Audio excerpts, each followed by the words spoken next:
હાલો મિત્રો, good morning, જય શ્રી કૃષ્ણ, જય માતાજી. કેમ છે મિત્રો? તમે બધા મજામાં જ છો અને હું પણ મજામાં છું. તો સવારમાં આપણે નાઈ ધોઈને થઈ ગયા તૈયાર. અને જો આવા જ કંઈક મસ્ત આપણી જડીબુટીને ફૂલ ખીલી ગયું છે. આપણે નવા મેમ્બર પણ મોટું થઈ ગયું છે. અને તુલસી માને પણ મસ્ત મજાના આવી ગયા છે માંજર. અને આપણી જડીબુટીને પણ મસ્ત ફૂલ ખીલી ગયા છે. અને આપણા ગુવારને પણ જોવા મળ્યો છે, ગુવારનો મોર. આપણી ટમેટીમાં પણ વાવવા મળ્યા છે ટમેટા. અને આ છે આપણી રીંગણી. તો રીંગણીને પણ મસ્ત નાના નાના રીંગણા આવવા મળ્યા છે. અને આપણી ટમેટીને પણ જો મસ્ત મજાનું ટમેટો આવી ગયું છે. અને અહીંયા છે આપણી બીજી બારમાસી, એને પણ મસ્ત ફૂલ ખીલી ગયા છે.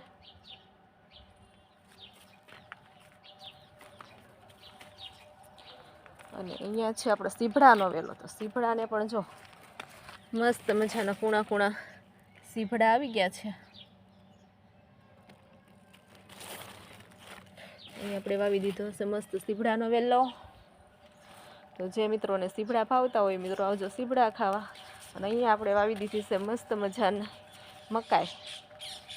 તો મકાઈને પણ હવે મસ્ત ડોડા થઈ ગયા છે, સેવડો થાય એવા.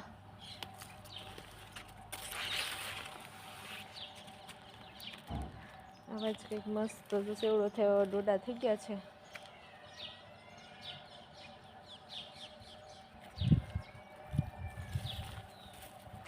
તો જે મિત્રોને સેવડો ભાવતો હોય એ મિત્રો આવજો સેવડો ખાવા.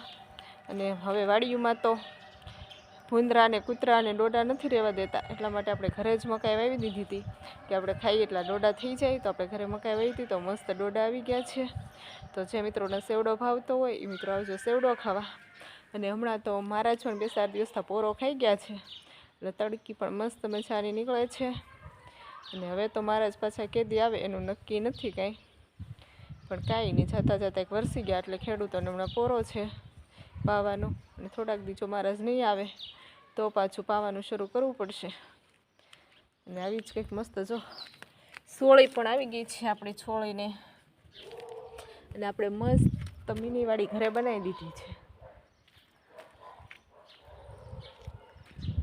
કારણ કે આપણે વાડીએ બકાલું લેવા ન જવું પડે. એટલે આપણે પ્લોટ મોટો છે તો આપણે બધે ઘરે જ બકાલું વાવી દેવી છીએ. એટલે જ્યારે ખાવું હોય ત્યારે આ તાજે તાજું ઉતારી. અહીંયા વાવ્યું છે ને તરબૂચ. તો મારા તરબૂચને પણ જો મસ્ત મજાનું તરબૂચ આવી ગયું છે.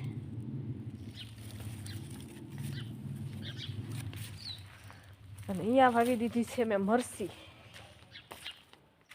જો આ છે આપણી મરસી. પણ મરસી તો હજી આપણી નાની છે, થોડાક દિવસ પછી હજી મરસીને તો મસ્ત આવશે. ને લીંબુ પણ જો મસ્ત મજાના આવી ગયા છે. તો આપણે હવે લીંબુ લઈ લેવી, નીચે ખરી ગયા છે.